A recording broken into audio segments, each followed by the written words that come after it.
ओम नमः सिद्धेभ्यः।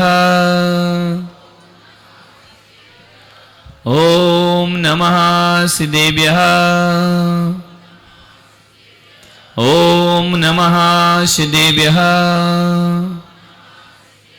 यदर्शभावेन प्रमुदितमना दर्दुर्यः क्षणादाशित सर्गी गुणगण समृद्ध सुखनिधि लभन्ते सद्भक्ता शिव सुख समाजम किम तदा महावीर स्वामी नयन पथगामी भवतु मे। महावीर स्वामी नयन पथगामी भवतु मे। महावीर स्वामी नयन पथगामी भवतु मे। प्रथम तीर्थंकर शिवदेव भगवान की, भगवान महावीर स्वामी की, परम पूज्य गुरुदेव आचार्य श्री पुष्पदंत सागर जी महाराज की, अहिंसा परमो धर्म की।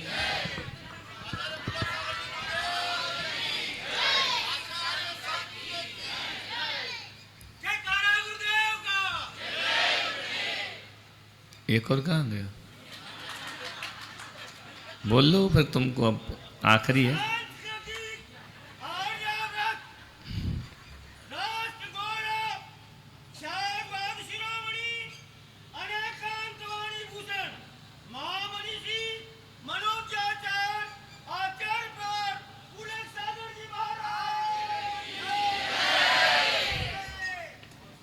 क्या मतलब पूरे प्रवचन में मन नहीं लगता उसको।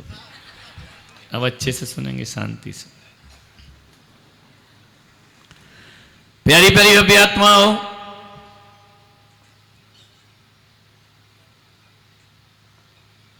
एक बार मैं जेल गया प्रवचन करने। जैसे आ गए बिल्कुल जेल गए, जेल कुछ कांड किया क्या? प्रवचन करने गया। एक बार क्या, कई बार गया। दिल्ली के तिहाड़ जेल में प्रवचन हुआ।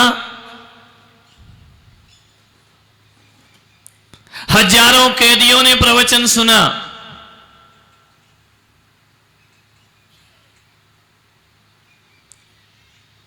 कई के मन बदले, जीवन चेंज हुआ। लेकिन एक कैदी ऐसा था कि प्रवचन के बाद मैंने देखा जेल में एक पेड़ के नीचे बैठकर आंसू बहा रहा। जेल अधीक्षक ने कहा कि महाराज देखो वो रो रहा है आपके प्रवचन को सुनकर के। मैं उसके पास गया, जाकर के मैंने उसके सिर पे हाथ रखा। वो सिसक सिसक के रोने लगा। मैंने कहा कि क्यों रो रहे हो? बोले महाराज आपसे एक निवेदन है कि आप जेल अधीक्षक को बोलकर मेरी सजा बढ़वा दीजिए। उनका अरे बड़े अजीब आदमी है। जेल से लोग छूटना चाहते हैं, मुक्त होना चाहते हैं, निकलना चाहते हैं। जेल कारागृह है, पिंजड़ा है, बंधन है, दास्ता है, सलाखों के पीछे की जिंदगी, नरक की जिंदगी है। मैंने कहा लोग तो मुझसे कहते हैं कि महाराज मुझे जेल से बाहर निकलवा दीजिए, कोई सिफारिश करो। और एक तुम बड़े अजीब आदमी हो जो तुम कह रहे हो कि मुझे जेल में मेरी सजा बढ़वा दीजिए। मैंने कहा क्यों? बोले मेरे 14 वर्ष पूरे हो गए, अब कुछ दिन में मेरी छुट्टी होने वाली है। मैं चाहता हूं कि मेरे जीवन का अंत इसी जेल के अंदर होना चाहिए। मैंने कहा ऐसा कैदी तो मैंने जिंदगी में नहीं देखा। हर जेल के अधीक्षक को इतना अधिकार होता है कि यदि कैदी का आचरण सुधर जाए, व्यवहार सुधर जाए तो सजा माफ नहीं होती, लेकिन हाफ हो जाया करती है। इतना अधिकार उनके पास होता है। लेकिन ये आदमी कैसा है? मैंने जेलर साहब से पूछा कि ये क्यों सजा बढ़वाने का कह रहा है? इसका आचरण सही नहीं है, इसका व्यवहार सही नहीं है। बोले महाराज इसके जैसा तो कैदी होगा नहीं कि 14 साल इसने ऐसे गुजार लिए, ना किसी से झगड़ा किया, ना गाली बकी, ना किसी को अपशब्द बोले, ना कोई शिकायत, जो भी मिला चुपचाप खाया और इसने अपनी सजा काट ली। मैंने कहा जब ये इतना अच्छा है, सही है, तो ये जेल से निकलना क्यों नहीं चाहता है? मैंने उससे पूछा कि तुम क्यों नहीं जाना चाहते हो? मैं बिल्कुल इस जेल की दुनिया से बाहर नहीं जाना चाहता हूं, मैं इसी जेल में रहूंगा, यातनाएं मिले तो भी इसी जेल में रहूंगा, पीड़ाएं मिले तो भी इसी जेल में रहूंगा, मैं इस जेल से बाहर जाना नहीं चाहता हूं। बड़ा अजीब आदमी था। थोड़ी देर में उसके पास बैठा, मैंने कहा बताओ तुम नहीं जाना चाहते, छोड़ो, तुम जेल में आए क्यों, ये मुझे बताइए। बोले महाराज बड़ी अजीब दास्तां है। मेरा एक परिवार था, पत्नी थी, बच्चे थे, मेरे घर में भी खुशियां थी, मेरे घर में भी उत्सव होते थे, तीज त्योहार होते थे, हम भी बच्चों के साथ हंसते थे, खेलते थे, बोलते थे। हमारी पत्नी के भी बहुत सारे अरमान थे, पैसा भी कमा लेता था मैं।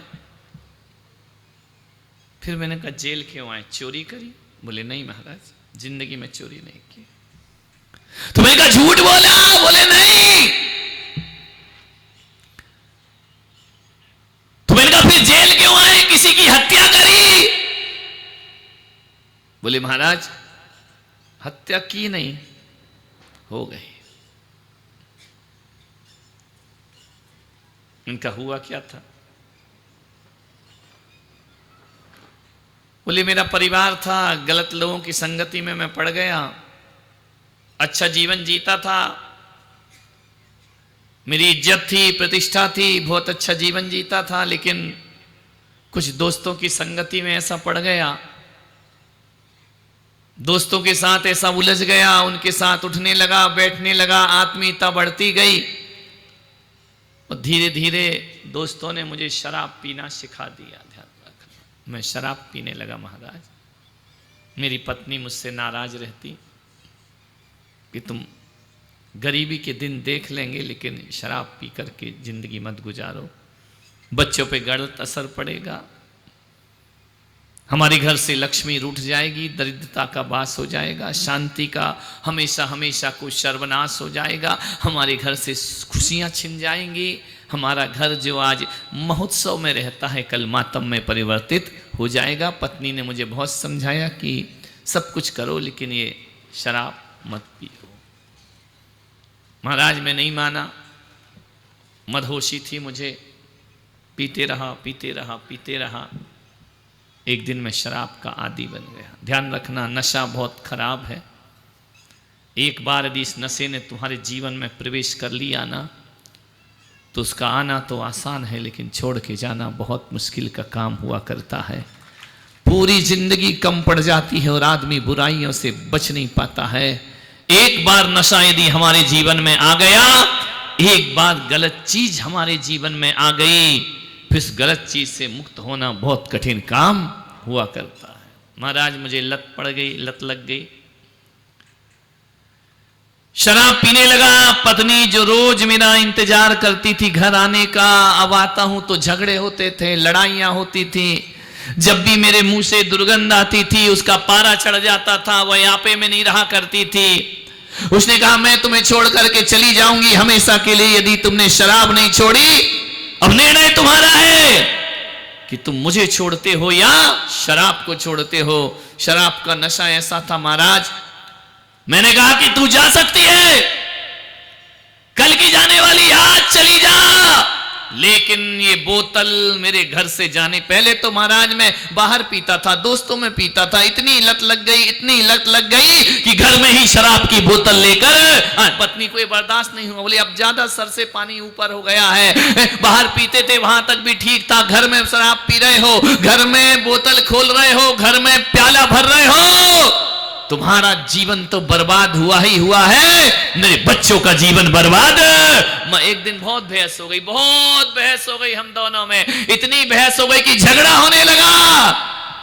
और एक दिन गुस्से में उसने कहा कि मैं जा रही हूं छोड़कर। मैंने भी कह दिया कि कल की जाने वाली। मैंने धक्के मार के उसे घर से बाहर निकाल दिया। वो अपने बच्चों को लेकर अपने पीहर चली गई। महाराज उस समय तो मेरी मूर्खता रही, मैं बड़ा खुश हुआ कि जो बाधा थी, जो रुकावट थी, वो चली गई। मैंने अपने दोस्तों को फोन किया कि आओ आज महफिल यहीं लगेगी घर में। आज मेरी पत्नी पीहर चली गई है। सारे दोस्तों को बुलाया, शराब बराब की बोतलें लगाई, गिलास लगाया, दरवाजे बंद किए, बोतलों कि शराब उतार कर जाम तैयार किया, पैक तैयार किया, ले ही रहे थे कि इतने में दरवाजे में दस्तक आई, खटखट की आवाज आई। उसका कौन है? कौन दरवाजा खटखटा रहा है? आवाज कुछ भी नहीं, लेकिन दस्तक दी जा रही थी। जैसे ही उसने दरवाजा खोला, पत्नी अपने बच्चों के साथ दरवाजे पर खड़ी थी। मैं अवाक रह गया, स्तब्ध रह गया कि ये तो मुझे छोड़कर चली गई थी, इतने जल्दी लौट कर क्यों आ गई। पत्नी ने देखा कि मैं गई नहीं थी, मैं ये देख रही थी कि मेरे जाने के बाद इस मंदिर जैसे घर को तुम कैसे शमशान बनाते हो, कैसे मरघट का रूप दिया करते हो। जिस घर को मैंने मंदिर से ज्यादा पवित्र समझा, जिस घर को मैंने पवित्रता बना करके रखा, और आज उसी घर में तुम शराब पी रहे हो। दोस्तों को बुला करके हटाओ इन्हें, ये मेरा घर है। बहस हो गई, लड़ाई हो गई। मेरे दोस्तों के सामने उसने मेरी बेइज्जती की, मेरी इज्जत खराब की। उसने इतने सारे दोस्तों को कहा निकलो, दफा हो जाओ यहां से, ये तुम्हारा मैखाना नहीं, मेरी जिंदगी की अरमानों का ये मंदिर है। मैंने उनके दोस्तों को मेरी पत्नी ने धक्के मारकर निकाल दिया, बाहर कर दिया। मुझे गुस्सा बहुत आया। एक तो ये लौट कर आ गई और आने के बाद मेरे दोस्तों का अपमान किया, मेरे दोस्तों का उसने बदसलूकी की। दोस्त चले गए, बोले अब कभी नहीं आएंगे तुम्हारे घर। तुम्हारी पत्नी ने हमारा इतना अपमान किया। महाराज हम दोनों में बहस हो गई, इतनी हो गई कि मारपीट की नौबत आ गई। पति पत्नी में झगड़े शुरू हो गए।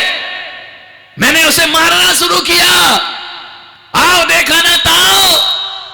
भीतर के कमरे में गया, एक लोहे की राड रखी थी। मैं होश में नहीं था, बेहोशी में था, और मैंने एक राड उठाई लोहे की, पत्नी के सिर पर मार दी। और जैसे ही पत्नी के सिर पर मारी, पत्नी का सिर फट गया, ब्रेन हेमरेज हुआ और पत्नी की वहीं पर मौत हो गई। बच्चे लिपट के रो रहे हैं, मां मां मां। मेरी पत्नी की मृत्यु हो गई मेरे हाथों। महाराज मैंने कभी सोचा भी नहीं था कि उसकी मौत हो जाएगी। उसकी मौत हो गई। बच्चे जोर जोर से रो रहे हैं, मां को आवाज लगा रहे हैं। पुलिस आई, पुलिस ने मुझे रंगे हाथों पकड़ा और हिरासत में लेकर आ गई। महाराज केस लड़ा गया, 14 साल की सजा हुई मुझे, हत्या के जुर्म के आरोप में। ध्यान रखना। तुम इनका, अब तुम्हारे बच्चे कहां हैं? 2 बच्चे हैं। इनके इन 14 सालों में कभी मिलने आए? बोले कभी नहीं आए। इनका तुम्हारे पास कोई खैर खबर उनकी? बोले मुझे नहीं मालूम बच्चे कहां हैं। बच्चे भी मुझसे मिलना नहीं चाहते हैं। तुमने कोई संदेश भेजा? बोले कई बार भेजा, मेरा मन तड़पता है। 14 साल से अपनी औलाद को देखने को तरस रहा हूं। रात रात नींद नहीं आती महाराज। पत्नी का चेहरा नजर आता है। पत्नी तो इस दुनिया से चली गई, लेकिन बच्चे यतीम का जीवन जी रहे हैं, अनाथों का जीवन जी रहे हैं।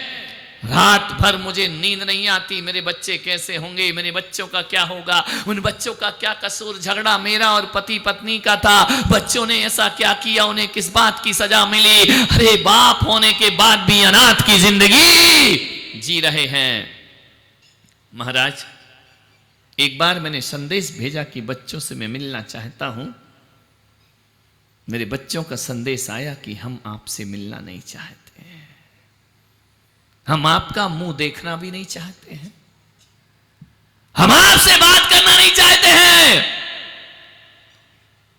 लोगों ने कहा वो तुम्हारे पिता हैं। बोले नहीं, हम बिना बाप की जिंदगी जी लेंगे, लेकिन किसी हत्यारे को अपना बाप कहना स्वीकार नहीं करेंगे। जिसने हमारी मां की हत्या कर दी, जिसने मेरी मां को मौत के घाट उतार दिया, वो हमारा बाप नहीं हो सकता है, वो शत्रु है। हम उसे कभी देखना नहीं चाहते। 14 साल से जेल के अंदर है, कभी बच्चों की खबर नहीं कि बच्चों का क्या होगा। अनाथ बन करके बच्चे घूमे। उन बच्चों ने कहा कि नफरत है हमें ऐसे बाप से, नफरत है ऐसे इंसान से, हम उसे कभी भी माफ करने वाले नहीं हैं। महाराज, अब मैं किसके लिए इन सलाखों से बाहर जाऊं? पत्नी तो दुनिया से चली गई और बच्चे हमको बाप कहने को तैयार, किसके लिए छूट करके जाऊंगा? मैं चाहता हूं मेरे कर्मों की सजा यही हो कि मेरी मौत इसी जेल में हो जाना चाहिए। ध्यान रखना मान्यवर, एक हंसता खेलता जीवन उजड़ गया एक नशे की वजह से। ध्यान विचार करना है। आज बड़ी तेजी से नशा फैल रहा है समाज में। महाजन कौम भी इनसे अछूता नहीं है। ऊंची जाति में भी नशा आ रहा है। बड़े बड़े पैसे वालों के घर में शराब प्रवेश कर रही है। मान्यवर, पीता गरीब भी है और पीता अमीर भी है। गरीब झोपड़ी में जब पीता है तो सड़कों पे दिखता है, और अमीर पीता है तो दरवाजे बंद करके पिया करता है। ध्यान रखना, शराब सभी जगह आ गई है। आज की समाज दोहरा जीवन जी रही है। आज की समाज दोहरा जीवन जी रही है। मंदिर में पानी छानकर बाहर शराब पी रही है। आज की समाज दोहरा जीवन जी। अच्छे घरों में भी, पढ़े लिखे घरों में भी शराब आ गई है। ध्यान रखना, कोई सस्ती पीता है, कोई महंगी पीता है, कोई विदेशी पीता है, कोई देसी ठर्रा पीता है, पीते सभी हैं। ध्यान रखना है। आपसे निवेदन है, पानी छानने वाली समाज में भी शराब का प्रवेश धीरे धीरे दबे पांव होने लगा है। घरों में शराब आ गई है। मान्यवर, एक बात याद रखना, चिंता का विषय है। दो बड़ी समस्याएं इस देश की बन गई। एक तो व्यसन, और महिलाओं में आ गया फैशन। ध्यान रखना, ये दो चीजें आदमी का चारित्रिक पतन कर रही हैं। ध्यान रखना, आदमी की सबसे बड़ी कमजोरी है व्यसन, महिलाओं की सबसे बड़ी कमजोरी है फैशन। मर्यादाएं खो गई, सब कुछ खो गया हमारे जीवन से। एक था नर और एक थी नारी, दो शब्द हैं। नर नर नर, नारी नारी। ध्यान रखना, नर शब्द को देखना, एक भी मात्रा नहीं, ना कोई ऊपर मात्रा, ना बाजू में मात्रा, ना नीचे मात्रा, ना इधर मात्रा। नारी नारी नारी, ना में भी मात्रा, रा में भी मात्रा। तुम तो नर हो, तुम्हारे पास कुछ नहीं है। ध्यान रखना है, एक भी मात्रा तुम्हारे अंदर नहीं है, लेकिन इनके अंदर मात्राएं हैं, डंडे हैं। मालूम है नारी किसे कहते हैं? ना और रा दो शब्दों से नारी बनती है। ना के बाजू में एक डंडा है और री के बाजू में एक मात्रा है। मालूम है वो डंडा कहता है कि हे नारी, अब तू अबला नहीं है, तेरे पास शक्ति है, तेरे पास ताकत है, तेरे पास स्वाभिमान है। अब तू पुराने जमाने की नारी नहीं रह गई है, अब तेरे पास शक्ति है। अरे बुराइयों से लड़ने के लिए तेरे हाथ में डंडा है। ध्यान रखना है। अरे ये नारी जो चूड़ियां पहना करती है, अपने पे आ जाए तो तलवार उठाने की भी ताकत रखा करती। नारी शक्तिशाली हो गई। नारी अब अबला नहीं, नारी सबला हो गई है। ध्यान रखना, बुराइयां जीवन में आए, गलत चीजें जीवन में आए, अपनी शक्ति का प्रयोग करिए, अपनी ताकत का प्रयोग करिए। इसलिए आपके नाक के बाजू में एक डंडा है। एक बात ध्यान रखना, शक्ति का दुरुपयोग मत करना। री के बाजू में एक डंडा और है और उस पर गोल ऊपर जाकर मात्रा है कि है नारी, वक्त पड़े तो डंडा उठाना और जब वक्त ना पड़े तो मर्यादा का घूंघट सिर में डाल करके रखना। ये भारतीय नारी की पहचान। नहीं, घूंघट का मतलब ये नहीं कि तुम घूंघट ही डाल के बैठ जाओ। ध्यान रखना, सिर के घूंघट हट गए कोई बात नहीं, चलेगा। सिर के घूंघट हट गए कोई बात नहीं है, लेकिन मर्यादा के घूंघट नहीं हटना चाहिए। नारी की शोभा मर्यादाओं से हुआ करती है, ध्यान रखना है। इतना बड़ा घूंघट डालो, ससुर को 4 सुनाओ तो क्या मतलब, उस घूंघट का ध्यान रखना है। आपसे निवेदन है, पति को 1000 सुनाओ, सासू को 1000 सुनाओ, घूंघट इतना लंबा करो, वो घूंघट किसी काम का नहीं हुआ करता है। अरे सिर के घूंघट हट गए, सिर से पल्ला हट गया कोई बात नहीं है, लेकिन निगाहों के घूंघट नहीं हटना चाहिए, नजरों के घूंघट नहीं हटना चाहिए, अदब रहना चाहिए, हमारी भाषा में सभ्यता होना चाहिए, हमारे बोलचाल में मर्यादा। और नारी यदि आधुनिक बने, मैं नहीं करता हूं कि पिछड़े वर्ग की रहे, बिल्कुल बैकवर्ड हो जाए, नहीं, आधुनिक रहे, पढ़े लिखे अच्छे रहे, खूब पढ़े, खूब तरक्की करे, खूब जॉब करे, जो करना है करे, लेकिन नारी को कभी जिंदगी में मर्यादा नहीं खोना चाहिए। और जब एक किसी मर्यादा का कोई सीता उल्लंघन करती है तो सीता का हरण हो जाया करता है। सीता जैसी रानी का रावण उठा करके उसे ले जाता है। मर्यादा, मर्यादा में रहो। जुबान की मर्यादा सबसे बड़ी, बोलने की मर्यादा सबसे बड़ी, बड़ों से कैसे बोलना, छोटों से कैसे बोलना। इतनी आधुनिक मत बन जाओ कि परिवार परिवार ही ना दिखे, इंसान इंसान ही दिखाई ना दे। मर्यादाएं होना चाहिए। आप थोड़ा फैशन से छुटकारा पाओ, तुम व्यसन से छुटकारा पाओ। मान्यवर निवेदन, आग्रह है आपसे, चिंता का विषय है नशा। ये बेटियां जो बाहर जाके पढ़ती हैं, ये सिगरेट पी रही हैं, शराब पी रही हैं, बोतलें खुल रही हैं। ध्यान रखना, कहां जाएगा समाज, कहां पहुंचेगा ये देश।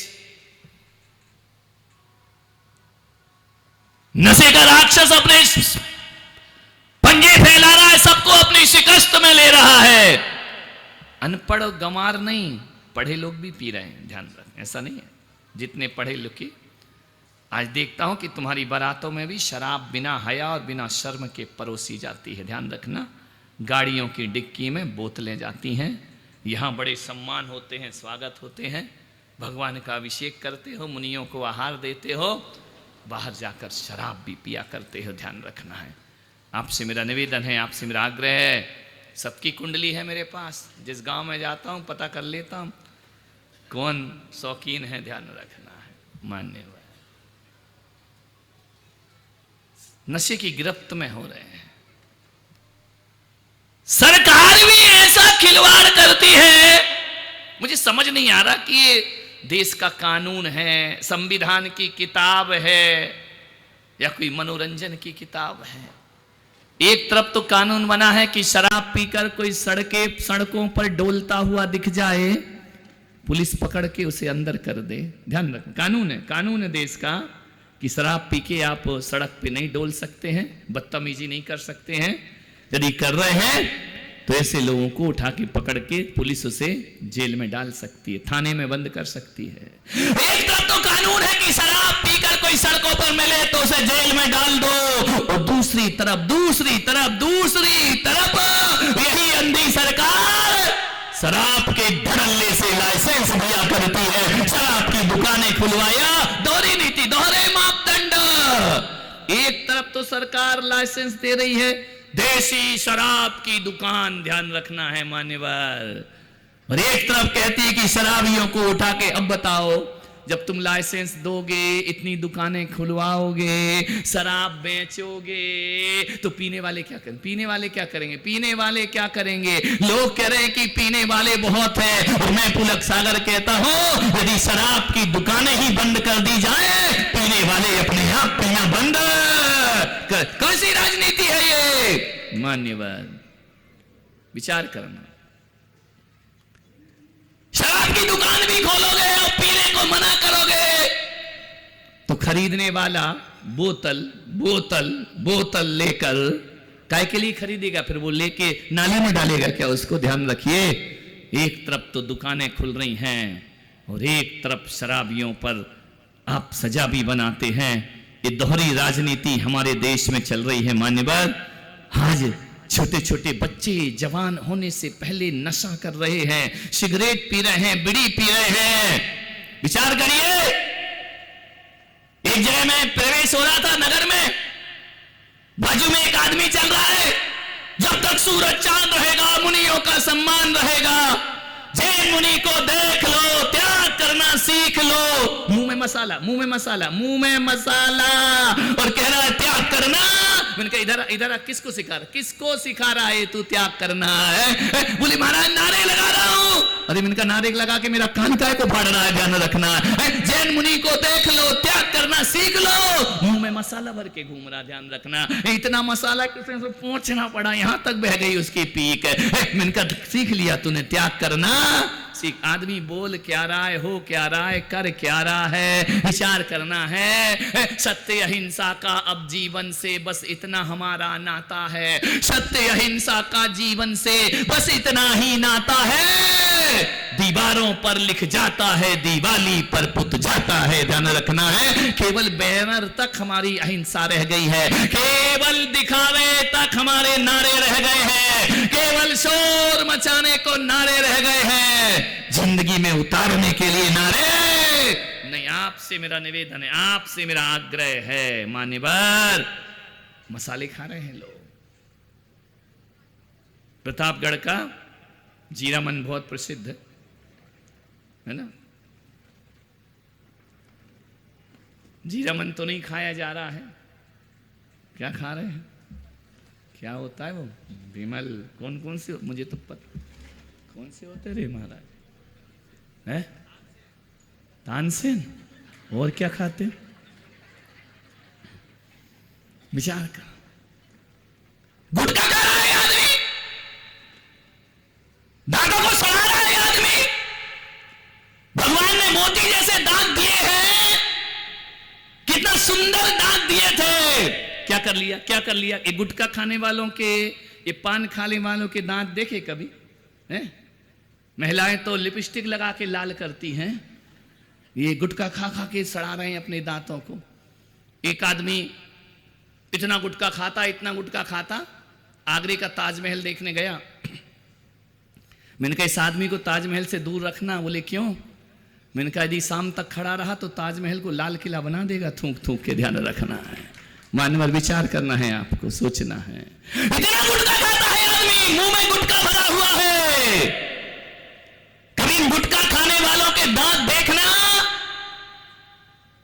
देखना कभी दिख ही जाते हैं, क्या देखना, कहां से छुपाएगा? लेकिन ऐसे लगते उसके दांत, ऐसे लगते, ऐसे लगते, ऐसे लगते हैं, ऐसे लगते हैं। पहले मोतियों जैसे लगते थे, मोतियों जैसे अच्छे सफेद दांत हुआ करते थे। अब गुटखा तमाकू खाने वालों के दांत ऐसे लगते हैं, ऐसे लगते हैं जैसे बस स्टैंड में, सुलभ कॉम्प्लेक्स में जो कमोड होती है उसका रंग और इनके दांतों के रंग में कोई अंतर नहीं, वही कलर है। ध्यान रखना, कमोड की यदि सफाई ना हो तो जैसा कलर उसका होता है वैसे इनके दांतों का।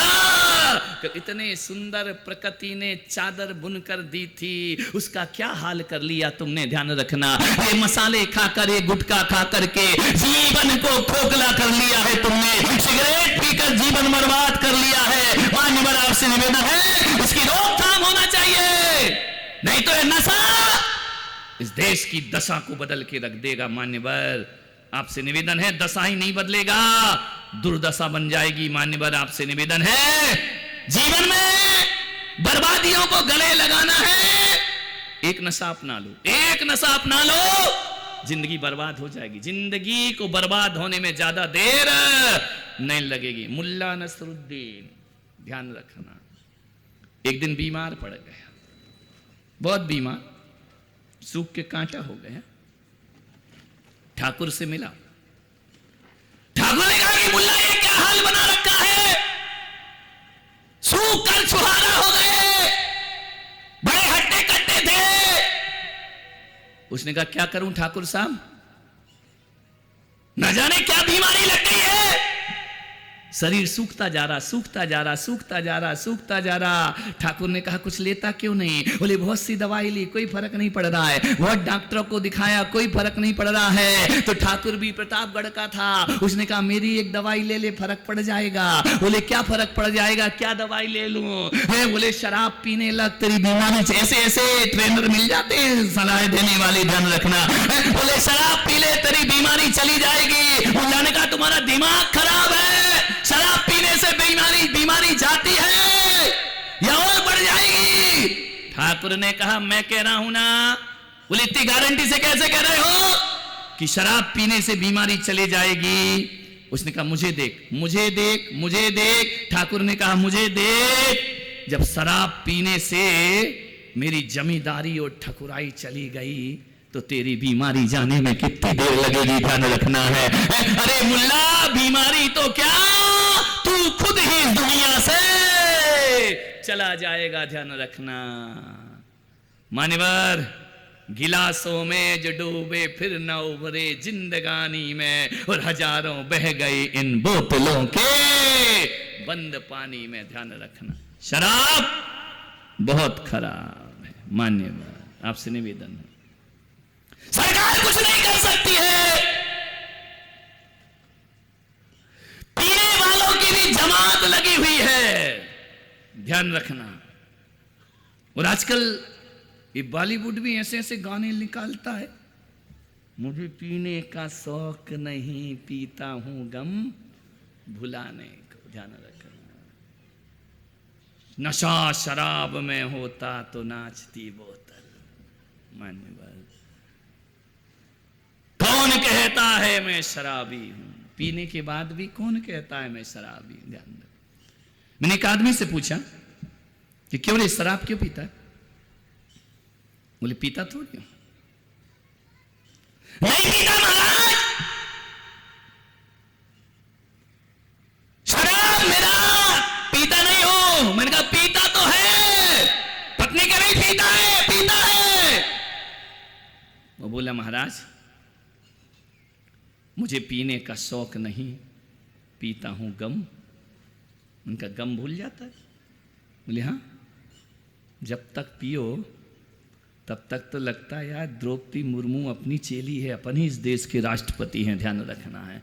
जब तक नशे में रहो तो अलग दुनिया होती है, दुनिया से अलग हमारा जीवन हो जाया करता है। जब तक नशे में रहो आसमान पे पैर हुआ करते, कोई चिंता नहीं होती महाराज, कोई टेंशन नहीं होता है। जब तक शराब का नशा रहता है गम दूर हो जाते हैं, कष्ट दूर हो जाते हैं, पीड़ा चिंता टेंशन तनाव दूर हो जाते हैं। मैंने कहा नादान, पल भर को घंटे भर को शराब पीकर तू तो गमों से मुक्त हो जाता है, लेकिन पूरा परिवार गम में डूब करके मर जाया करता है, ध्यान रखना है। आपसे निवेदन है, शराब एक पीता है, इफेक्ट पूरी फैमिली पर पड़ता है, पूरे बच्चे पर पड़ता है। शराब एक पीता है, बर्बाद पूरी परिवार हुआ करता है, बर्बाद पूरा घर हुआ करता है। आपसे निवेदन है, एक बात याद रखना। मैंने उससे कहा पागल गम भुलाना है ना, तो बोले आप कुछ बता सकते हो? मैंने कहा हाँ बता सकता हूं, गम मिट जाएंगे तेरे। ऐसी समाज हम जो गंदोदक को माथे पर लगाया करते हैं, ऐसा सनातन धर्म हमारा जो गंगा नहाकर पापों से मुक्त हुआ करता है। अरे जिस देश में गंगा बहती है और जिस देश में गंदोदक पूजा जाता है, उस देश में शराब की नदियां बह रही है, ध्यान रखना है। आपसे मेरा निवेदन है। मैंने कहा पागल, गंगा में डुबकी लगाएगा तो चंगा हो जाएगा, ध्यान रखना। गंगा में डुबकी लगाएगा चंगा हो जाएगा, गंदोदक माथे पर लगाएगा चंगा हो जाएगा, और शराब मुंह से लगाएगा तो भिखमंगा हो जाएगा, ध्यान रखना है। तेरे को गम से मुक्ति पाना है, रोज गंदोदक लगा भगवान का, गमों से मुक्ति हो जाएगी। मान्यवर, आपसे निवेदन है मेरा, शराब शब्द की कभी शल्य क्रिया करना, पोस्टमार्टम करना, 3 अक्षरों से बनाई, शा रा बा 3 अक्षर, ध्यान रखना। 3 अक्षरों से शराब बनी है। सा का अर्थ होता है जो सड़ाती है। शा का अर्थ, क्योंकि जब शराब का जन्म होता है तो अंगूर को सड़ना पड़ता है, ध्यान रखना, महुए को सड़ना पड़ता है। और काय की बनती रे बताओ, हम बाबाओं से काय को पूछ रहे, ध्यान रखना। एक बार मैं बिहार कर रहा था तो एक बाबा मिला रास्ते में, मुझे रास्ते में मिला, मैं जा रहा था, वो आ रहा था, मेरे से बोला कि बाबा जी, हमने कहा बोला, बोले है क्या, अरे मैंने कहा है क्या, ये क्या है क्या, वो समझा कि कोई मैं इलाहाबाद से आया हूं बाबा, ध्यान रखना, कोई नागा बाबा हूं। मैंने कहा मैं वो नहीं हूं, मैं जैन संत हूं, ध्यान रखना है। तू तो ये पूछ रहा है, हम तो खाना पीना भी 24 घंटे में एक बार लिया करते हैं, शुद्ध लिया करते हैं। बोले मामा कुछ तो होगा, मैंने कहा नहीं है, हम जैन संत हैं, धूनी रमाने वाले, गांजा भांग पीने वाले नहीं है।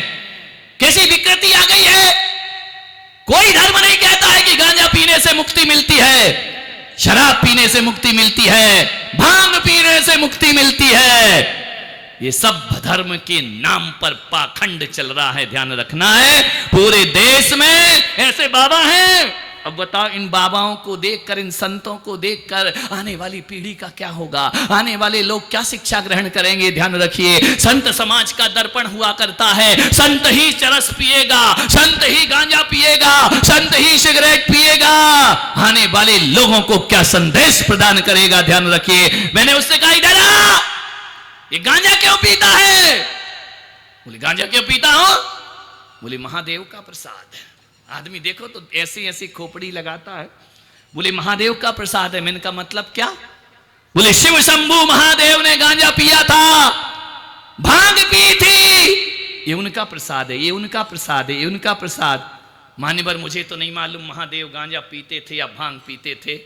मेरी श्रद्धा तो कहती है दुनिया का कोई परमात्मा इस तरह के नशे नहीं किया करता है। ध्यान रखना, कोई परमात्मा इस तरह के दुर्व्यसन नहीं करता है। लेकिन मैंने उससे कहा कि चल, तू कहता है शिव जी गांजा पीते थे, भांग पीते थे। बोले हाँ महाराज, हम उनका प्रसाद समझ के पिया करते हैं, हम उनका प्रसाद समझ के ग्रहण करते हैं। मैंने कहा पागल, एक बात बता, तू शिव जी को मानता है? बोले बहुत मानता हूं। मैंने कहा किसका भक्त है? बोले महादेव का भक्त हूं। मैंने कहा उनका हर कहना मानता है? बोले मानता हूं। ओघड़ बाबा का भक्त हूं मैं। मैंने कहा एक बात बता, शिव जी ने गांजा पिया? बोले पिया। मैंने कहा भांग पी? बोले पी। मैंने कहा शिव जी ने एक बार जहर भी पिया था। ध्यान रखना, समुद्र मंथन हुआ था तो एक बार उन्होंने विषपान भी किया था। ध्यान रखना, जब समुद्र मंथन हुआ था ना, वैदिक परंपरा कहती है अमृत भी निकला था और जहर भी निकला था। जब अमृत निकला तो सारे देवताओं ने अपने प्याले बढ़ा दिए, जब जहर निकला तो सबने प्याले पीछे खींच लिए। जहर पीने को कोई तैयार नहीं था। अरे फिर एक महादेव हुआ करते हैं जो जहर का पान विषपान किया करते हैं। एक बात याद रखना प्रतापगढ़ वालों, जो अमृत पीते हैं वो देव होते हैं और जो जहर पीता है वो महादेव हुआ करता है। ध्यान रखना है। मैंने कहा शिव जी ने जहर पिया था? बोले पिया था। तो मैंने कहा पी। ध्यान रखना, प्रसाद है ना, गांजे क्यों पीता है, भांग क्यों पीता है?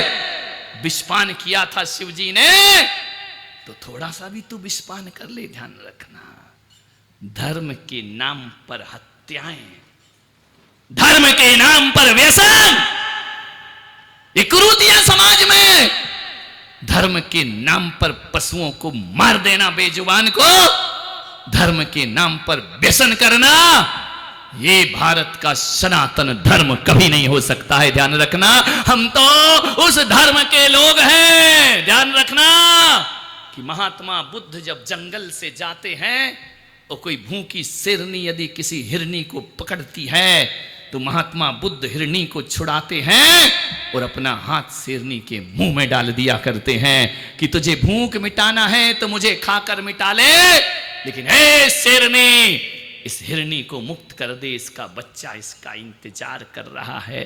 अपना हाथ शेरनी के मुंह में डालते हैं। ये भारत की सनातन परंपरा है, दूसरों के प्राणों की रक्षा के लिए अपने प्राण बलिदान कर देना। ध्यान रखना, वो बाहरी भारत के इंसान ही छोड़ो, जैसे ही महात्मा बुद्ध शेरनी के मुंह में पैर हाथ डालते हैं, शेरनी मुंह फेर लिया करती है। हम संतों का वध नहीं किया करते हैं। ये हमारी परंपराएं हैं। अपने बच्चे को, ये वो राजस्थान, ये वो मेवाड़, ये वो महाराणा प्रताप का वंश, राजा के बेटे को बचाने के लिए कोई पन्ना अध्याय अपना बच्चा बलिदान कर दिया करती है। ये गौरव गाथा सनातन धर्म की हुआ करती है। मान्य नशा करना, दारू पीना, शराब पीना, ये कौन से गौरव की बात है? ध्यान रखिए मान्य, घूंट घूंट में मौत घुली है। स्लो पाइश, धीरे धीरे शरीर खोखला होगा, इज्जत जाएगी, सम्मान जाएगा, अच्छे लोग तुम्हें अपने बाजू में बिठाने को तैयार नहीं होंगे। शराबी के साथ कौन बैठेगा? कितना भी बड़ा शराबी बाप हो, लेकिन अपनी बेटी के लिए लड़का देखता है ना, तो वो भी नहीं चाहता कि मेरी बेटी की शादी किसी शराबी के साथ होना चाहिए। ध्यान रखना है, आपसे निवेदन है। उड़ीसा में चक्रवात आया, पूरे देश में हो हल्ला मच गया। मुंबई में साइक्लोन आया, सारा देश स्तब्ध रह गया।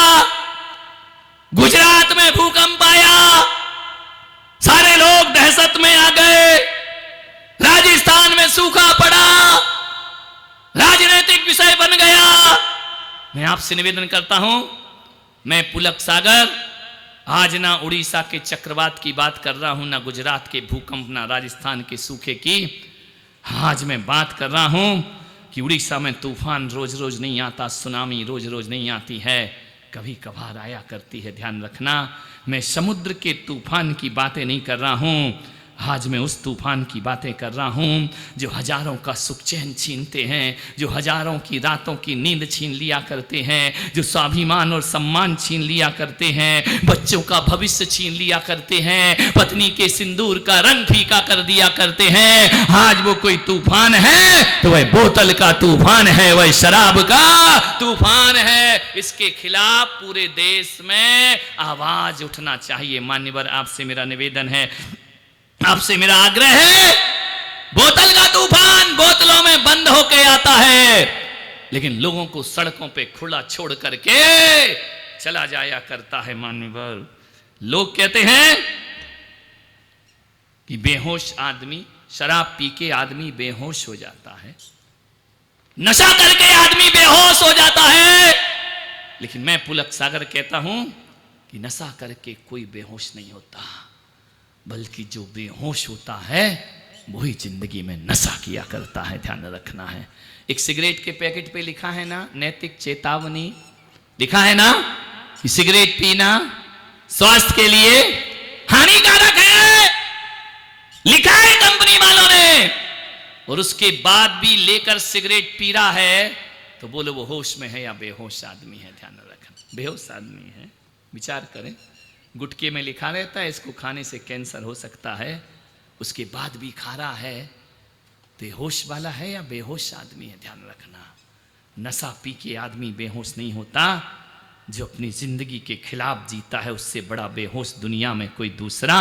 अपने ही जीवन की हत्या कर लेना, अपने ही जीवन का सत्यानाश कर लेना, नशा करने से किसी का कुछ नहीं बिगड़ता है, अपनी ही जीवन लीला समाप्त हो जाया करती। आपसे मेरा निवेदन है, मालूम है शराबियों के हाल क्या है? एक शराबी था, पिला दी किसी ने दारू, पी ली। कभी ख्याल करना, शराबी जब भी शराब पी के सड़क पे चलता है ना, तो सीधा नहीं चलता। कैसा चलता है? बहकता हुआ, लड़खड़ाता हुआ, सीधा नहीं चलता। दो लोग कभी सीधे नहीं चलते, एक शराबी और एक सांप। सांप कभी सीधा नहीं चलता है और शराबी कभी सीधा बल खाता हुआ। मैंने सोचा यार, ये शराबी और सांप ये दोनों सीधे क्यों नहीं चलते? बाद में पता चला दोनों की कुंभ राशि है, ध्यान रखना है। शराबी की भी वही राशि है और सांप की भी वही राशि है। और कुंभ का मतलब होता है घड़ा, जिसके मुंह में जहर भरा वो आदमी कभी सीधा नहीं चल सकता है। सांप के मुंह में जहर है इसलिए वो भी टेढ़ा टेढ़ा चलता है, और शराब पीने वाला भी जहर भर के बैठा है, वह भी टेढ़ा टेढ़ा। लेकिन इतना तो ध्यान रखना, सांप भी बिल में जाते समय सीधा हो जाता, ध्यान रखना। और शराबी भी घर में जब पत्नी के पड़ते हैं ना तभी सीधा होता है, तभी उतरता है, ध्यान रखना। मान्यवर आपसे निवेदन है, शराबी को इतना तो होश रहता है कि जब बहकता है, लड़खड़ाता है तो रोड के किनारे चलता है, ध्यान रखना। बीच रोड पे नहीं चलता शराबी। उसे इतना तो मालूम है बेटा कोई गाड़ी धक्का दे गई, अरे बेबड़े कोई तुझे उठाने वाला भी और बचाने वाला, इतना होश तो रहता, इतना होश तो रहता है। मान्यवर विचार करिए, वो शराबी सड़क के किनारे चला आ रहा है। सड़क के किनारे क्या होता है? प्रतापगढ़ में सबसे ज्यादा है, ध्यान रखना। किसी भी गली से निकल जाओ, सड़क के किनारे दोनों तरफ बह रही है, ध्यान रखना। सड़क के किनारे क्या होता है? बोलो। नाली नहीं होती, पागल, दिमाग खराब है। नाली थोड़ी होती सड़क के किनारे जो बहती है। नाली किसे कहते हैं? जिसमें गटर पूरी गंदगी बहती है उसको नहीं कहते रे पागलो नाली, वो नाली नहीं है। सड़क के किनारे नाली होती है। और नाली क्या होती है मालूम है? सूकर और कुकर का एयर कंडीशनल रेस्टोरेंट। ध्यान रखना, सूकर और कुकर वहीं आराम फरमाते मिलते हैं। गर्मी के दिन रहते हैं ना, पड़ा रहता है सुअर, पड़ा रहता है कुत्ता, वहां पर ऐसे सोता है, ऐसे सोता है जैसे एयर कंडीशनल रेस्टोरेंट में सोया हो, ध्यान रखना। सूकर और कुकर का आराम गाह है, ध्यान रखना। बड़े आराम से पड़े रहते हैं। और बाजू से निकल जाओ और सूकर ने बाल झटक दिए तो तुम्हारे सफेद कपड़ों में फैशन डिजाइन अपने आप बन जाए। आराम करते वो लोग बड़े आराम से। गर्मी के दिन होते, ठंडा ठंडा बहता है, हुआ में खुश रहा करती है, ध्यान रखना। मेरी बेटी ने श्री राम राजा दशरथ की दौलत से शादी नहीं की, किसी साम्राज्य से शादी नहीं की। मेरी बेटी ने एक चरित्रवान मर्यादा पुरुषोत्तम राम से शादी की है। बिल्कुल मन में संकोच भाव मत लाओ, मुझे पूरा विश्वास है ये जनक दुलारी सीता मुंह से उफ तक नहीं करेगी और जीवन में गर्व से सम्मान से किसी का नाम लेगी तो कहेगी मेरे जीवन के भरतार मेरे राम हैं और दूसरे मेरे कोई और नहीं। ये सिखाओ अपनी बच्चियों को। मेरे दौलत का भरोसा नहीं, पैसा देख के बेटी मत ब्याह है ना। अयोध्या में वापस आने के बाद भी एक धोबड़े के कहने से फिर सीता को जंगल में जाना पड़ता है। सारा जीवन जिसका जंगल में बीत गया। बोलो, राजा जनक ने गरीब के यहां शादी की थी या अमीर के यहां की थी? अमीर के यहां की थी, लेकिन भाग्य में तो था ही नहीं, ध्यान रखना है। सीता बन बन भटकती रही, जंगल में लव कुश को जन्म दे दिया करती है। मान्यवर आपसे निवेदन है, चरित्रवान पति होना चाहिए। व्यसन और वासनाओं में लीन पति तुम्हारे जीवन को खुशहाल नहीं कर सकता है। बेटियों से निवेदन है, पैसों को देखकर शादी मत करना, आचरण देखना। एक अमीर बाप का क्या कर्तव्य है? दिक्कत यह है, असमानता यहां पैदा होती है कि अमीर अपने से अमीर को बेटी देता है। वो ये देखता है कि और पैसे वाला घर होना चाहिए और मेरे से बड़ा होना चाहिए। जब लड़की की शादी करते तो हमसे 21 होना चाहिए। क्यों? तुम भी पैसे वाले, ससुराल भी पैसे वाली देख ली, कौन सा बड़ा काम कर दिया। मैं आदर्श बाप उसको मानता हूं कि यदि अमीर है और बेटी अमीर की है तो उसे और अमीर नहीं देखना चाहिए, वरना तुम उसकी जिंदगी भर गुलाम बन करके रहोगे, ध्यान रखना है। क्योंकि बड़ा अमीर छोटे अमीर को अपने अंडर में रखा करता है। आपको गिड़गिड़ाना पड़ेगा, स्वाभिमान खोना पड़ेगा। मैं अमीर बाप उसे नहीं कहता जो और अमीर को बेटी देता है।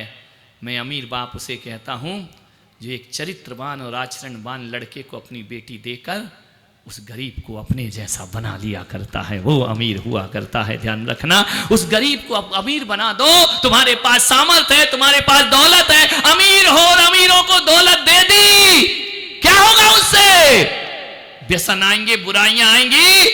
एक चरित्रवान अच्छे लड़के को दहेज की बात नहीं है, लेकिन आपके पास पैसा है और एक आचरणवान लड़का है, सुशील लड़का है, एक ससुर का कर्तव्य है अपनी दौलत देकर उसे अपने जैसा बनाने का प्रयास करे। और बेटी की मांग पर अरमानों का खून नहीं, खुशियों का सिंदूर भरने का प्रयास करे। मान्यवर, आपसे निवेदन है, क्या होती होगी उस लड़की की जिंदगी जिसका पति शराब पीता हो? क्या होती होगी? आज समाज में अच्छे लोगों में नजरें नहीं उठा पाती है, शादी विवाह में जाए तो उसे नजरें झुकाना पड़ती है। मान्यवर, विचार करना है। शादीशुदा होकर भी विधवा का ही जीवन जीती है, रोज लड़ाइयां, रोज झगड़े, मारपीट तक पहुंच जाता है नशा, एक दूसरे के प्रति जान लेने को पहुंच जाता है नशा। वो बच्चे, विचार करो, जो स्कूल जाते हैं ना, शराबी के बच्चे, क्या करें स्कूल जाके? अपना मानसिक विकास करें या मानसिक कुंठा में जिए? जब उसके दोस्त चिढ़ाते हैं, इसका बाप दारू पीता है, इसका बाप शराब पीता है, ये शराबी का लड़का है, बच्चे के अरमान घुटते हैं, अंदर ही अंदर उनमें घुटन पैदा होती है। बच्चे कुछ कर नहीं सकते, लेकिन हीन भावना से ग्रसित हो जाया करते हैं। मान्यवर, आपसे मेरा निवेदन है, एक शराबी ने अपने बाप को कौन सा सम्मान दिला दिया, एक शराबी ने अपनी मां को कौन सी इज्जत बख्श दी, एक शराबी ने अपनी पत्नी को कौन सा सुख दे दिया, एक शराबी ने अपना ही नहीं बच्चों का भविष्य भी बर्बाद कर दिया। शराब बहुत खराब है। मान्यवर, बहिष्कार करो। लड़कियों, नियम ले लो, हम शराबियों से शादी नहीं करेंगे। या तो शराब से मुक्त लड़का होना चाहिए, और शराबी है वो तुम्हारे घर में देखने आता है, धक्के मारकर भगाना उसे। इस घर में हमें तुम्हें कन्यादान मिलने वाला नहीं है। ध्यान रखना, जब ये लड़कियां नियम ले लेंगी ना कि हम शराबी से शादी नहीं करेंगे, जब ये कुंवारे छुट्टे बैल से घूमेंगे ना, तब इनको अकल आएगी शराब छोड़ना चाहिए। या शादी के बाद ये कुछ नहीं कर सकती तुम, मान्यवर, फिर तो तुम्हें भुगतना ही पड़ेगा, उसको झेलना ही पड़ेगा जिंदगी भर। आपसे निवेदन है, बहिष्कार करो। ये जो समाज के लोग बैठे हैं, वरिष्ठ लोग, एक नियम ले लो, अपनी मस्जिदों में, अपने मंदिरों में, शिवालय में, जिनालय में पूरे पंच बैठ करके नियम बनाए। हिम्मत है तो बनाए। पहले के पंच नियम बनाते थे। कौन बनाते थे मालूम है? इस समाज के हेड बनना इतना आसान नहीं है। पहले के घरों में समाज का फैसला करते थे पंच। ये अदालत नहीं होती थी, कोर्ट कचहरी नहीं होती थी, पंचायत बैठा करती थी। ध्यान रखना, वो जो पंच बनते थे ना, वो था मालूम है, बड़े आचरणवान होते थे, बड़े चरित्रवान होते थे, बड़े स्वाभिमानी होते थे। यदि उनका घर का बेटा यदि गलत काम कर ले तो पंचायत में बेटे को बुलाता था, उस गलत काम करने वाले बेटे से जिंदगी भर का नाता तोड़ दिया करता था समाज की खातिर, कि मैं समाज का हेड बनकर यदि मेरी औलाद भी ये काम करेगी, उस बेटे का मैं बहिष्कार कर दूंगा। ध्यान रखना, वो पंच होते थे। अब क्या करोगे, एक ही बेटा है, हर कुएं में भांग घुली है, किसकी बाल्टी दूध की धुली है। मान्यवर, आपसे निवेदन है, बहुत कठिन है। कभी ये घटना अपने ही घर में हो गई तो दूसरों का क्या खाक फैसला करेंगे हम? ध्यान रखना है। पहले रिश्ते नाते तोड़ देते थे, जाति से बंद कर देते थे। जब से हमारी ये पंचायतें खत्म हुई है ना, तब से दुराचरण बढ़ गया है, समाज में अंकुश खत्म हो गया है। नहीं तो पहले जाति से बंद किया जाता था, बहिष्कार किया जाता था। आपसे निवेदन है, फिर से वो बातें लौटना चाहिए इस देश में।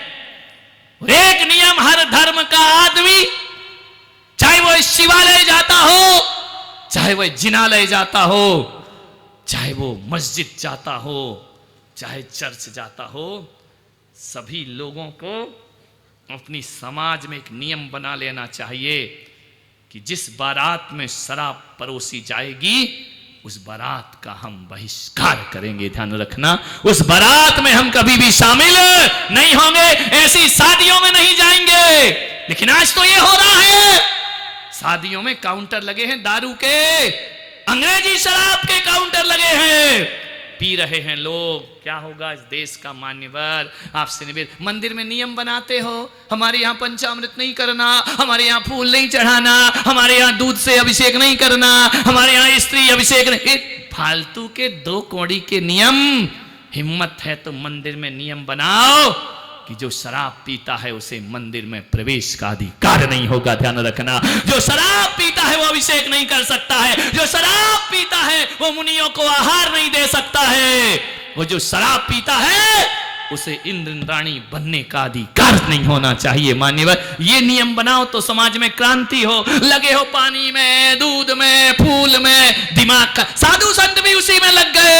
ये 13 पंथी मंदिर, ये 20 पंथी, कुछ नहीं बिगड़ने वाला इससे। मान्यवर, मैं कहता हूं फूल चलाना उतना बड़ा पाप नहीं है, शराब पीना सबसे बड़ा पाप हुआ करता है। ध्यान रखिए, शराब पी रहा है, नशा कर रहा है, बड़ी बोली ले ले, स्वागत हो जाता है, माला डल जाती है, शांति धारा करता है, वो बाहर जाकर शराब पीता है। ऐसे लोगों को तो मंदिर में घुसने का अधिकार भी नहीं होना चाहिए। ध्यान रखना, संतों के चरण छूने का अधिकार नहीं होना चाहिए। बहिष्कार करो इनका।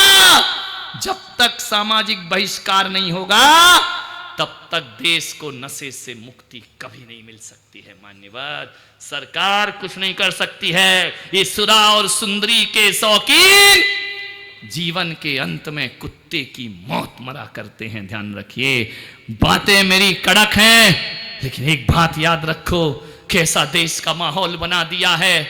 जब सूखा पड़ता है राजस्थान में, गुजरात में, महाराष्ट्र में, एक घड़ा पानी पीने के लिए हमारी 19 साल की जवान बेटी 3 किलोमीटर दूर जाती है, तब एक घड़ा मुश्किल से पीने का पानी नसीब होता है। मान्यवर, लेकिन कैसा दुर्भाग्य इस देश का कि पीने का पानी 3 किलोमीटर दूर मिलता है। जवान लड़की घड़ा लेकर आती है, लेकिन शराब गली गली और मोहल्ले मोहल्ले बिक जाया करती है। शराब की दुकानें हर गली मोहल्ले में मिलेगी, पीने का पानी नहीं मिला करता है। मान्यवर, आपसे निवेदन है, एकाग्र। एक आदमी शराब पीकर आ गया, पत्नी गुस्से में थी, उसने एक झाड़ू लगाई कि तुझे समझ नहीं आता है कमबख्त, बच्चे बड़े हैं और दारू पी कर आ गया। उसने कहा मेरी गलती नहीं है। अरे तूने पिया, तेरी गलती नहीं। बोले तबीयत खराब थी। पत्नी ने कहा बेवकूफ, तबीयत खराब थी तो दारू क्यों पी? बोले मुझे एक डॉक्टर ने कहा कि दवा दारू लिया कर, तो दवाई तो डॉक्टर ने दे दी, दारू मैंने पी ली, ठीक होना है। तो बोले ठीक हो गया। बोले लेके आया हूं दवा दारू, दवा तो अस्पताल से मिली, दारू ठेके से मिल गए। दूसरे दिन पट्टा फिर पीकर आ गया। अंकित नहीं, तुम नहीं, तुम्हारा दोस्त नहीं, वो वाला नहीं। दूसरे दिन दारू पी के आ गया। पत्नी ने कहा आज क्यों पी? बोले डॉक्टर से ठीक नहीं हुआ तो वैद्य जी के पास चला गया। तो बोले वैद्य जी ने क्या कहा कि दारू पी? नहीं, वैद्य जी ने कहा तेरा गला वाला सही नहीं, तबीयत खराब है, आज वाइन ले। आज अजवाइन, वैद्य ने क्या कहा? अजवाइन ले। भाई साहब सुन रहे, आज वाइन ले। फिर पी के आ गए। ध्यान रखना, बोले वैद्य की बदौलत आया। तीसरे दिन फिर पी कर आया। पत्नी ने कहा आज क्यों पिया? बोले तेरे बाप की वजह से। बोले मेरे बाप ने क्या कह दिया? बोले तुझे याद नहीं, जब अपनी शादी हुई थी, जब तेरे पापा के मैंने पैर पड़े थे, तो तेरे पापा ने आशीर्वाद में क्या क्या दिया था? यही तो कहा था कि तुम दोनों मिलके घर बार चलाना। घर तू चला रही है, बार में चला रहा हूं, ध्यान रखना। मान्यवर, पीने वालों का पीने का बहाना चाहिए। मान्यवर ध्यान रखना। समय हो गया है। एक संत ने बहुत अच्छा प्रवचन किया शराब पे, मेरे से भी अच्छा। प्रवचन के बाद क्या देखते हैं कि एक शराबी पंडाल के बाहर कीचड़ में पड़ा है। लोगों ने कहा धत तेरे की, जिस पे प्रवचन हो रहा वो ही पड़ा है बाहर। लोगों ने कहा कि पता करो ये कौन है। पंचों ने पता किया मुकेश जी ने कि देखो भैया कौन है, कौन पड़ा है बाहर दारू पी के। आज दारू पे प्रवचन हुआ और एक कीचड़ में पड़ा है। लोगों ने पता किया तो पता चला कि वो कोई और नहीं, संत का भाई है, संत का ही बड़ा भाई है। लोगों ने कहा ये क्या मामला है, संत का भाई दारू पी के संत के पंडाल के सामने पड़ा है और संत जी शराब मुक्ति पे प्रवचन कर रहे हैं।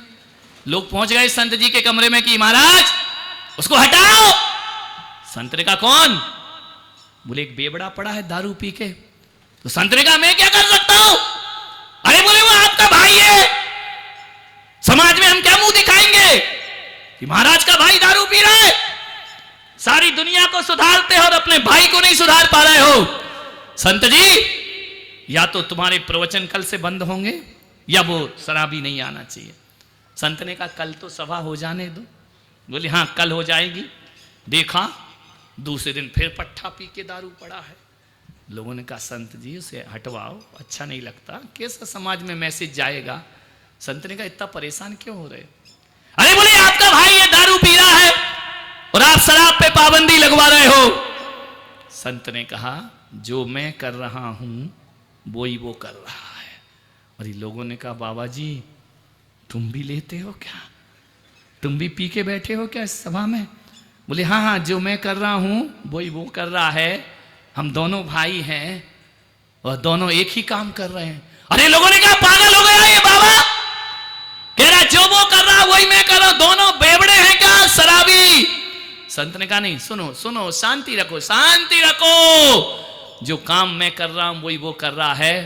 फर्क इतना है कि दुनिया वाले अब भी सुधर जाओ, प्रतापगढ़ के लोग अब भी सुधर जाओ, क्योंकि मैं लोगों को बता बता के सुधार रहा हूं, वो शराब की दशा दिखा दिखा के सुधार रहा है। ध्यान रखना मैं थ्योरी हूं वो प्रैक्टिकल है, और उसके बाद भी ना सुधरो तो इससे बड़ा दुर्भाग्य तुम्हारे जीवन का कोई। मैं वो प्रैक्टिकल है। अब डॉक्टर बनते हैं तो देखो थ्योरी भी पढ़ना पड़ती है और प्रैक्टिकल भी। वो प्रैक्टिकल में दशा दिखा रहा है और मैं थ्योरी में दशा दिखा रहा हूं। शराब पीने वाले शराब छोड़ देना चाहिए। हरियाणा में शराब पे पाबंदी लगी, सारी महिलाएं सड़कों पर उतर आई, आंदोलन कर दिया, शराब की दुकानें तोड़ दी। अभी नहीं बहुत वर्ष पहले, लेकिन कहते 6 महीने बाद पाबंदी हटाना पड़ी। बोले क्यों? बोले नहीं सुधरेगी जनता, जनता नहीं सुधरेगी। बोले जैसे ही पाबंदी लगी शराब पीछे के दरवाजे से बिकने लगी। इतनी इनकम हुई सरकार की, इतनी इनकम, क्योंकि अब ब्लैक में बिक रही है, पहले धड़ल्ले से बिका करती थी। तो फर्क तो कुछ पड़ा नहीं, पीने वालों की जमात लगी है। एक हरियाणा में एक शराबी था, उसने कहा दूसरे शराबी से यार अब तो जिंदगी बर्बाद हो गई। बोले क्यों? बोले अब तो हरियाणा में शराब पे पाबंदी लग गई।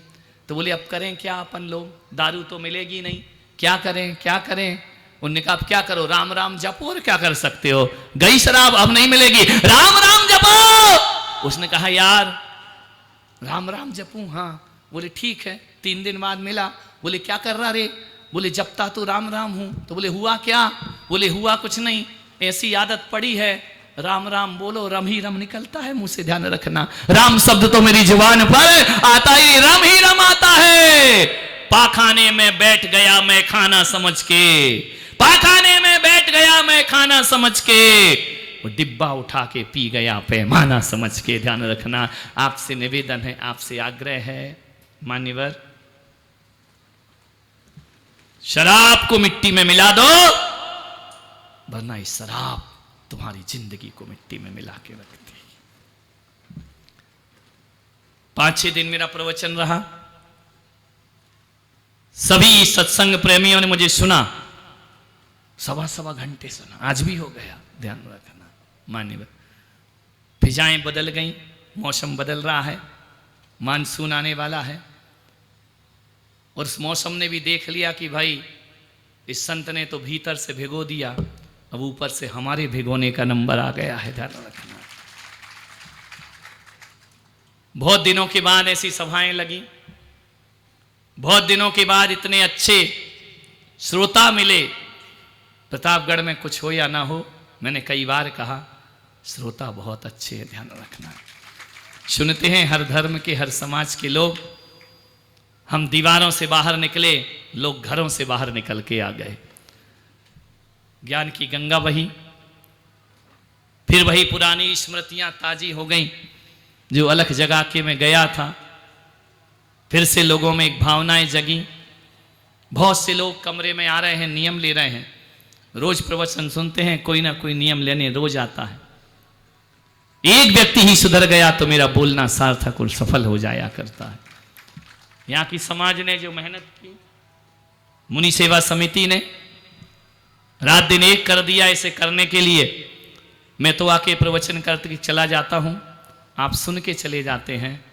असली मेहनत तो वो होती है जो रात रात जाग के पंडाल खड़ा करते हैं, सारी व्यवस्था बनाया करते हैं। मैं सबको आशीर्वाद देता हूँ।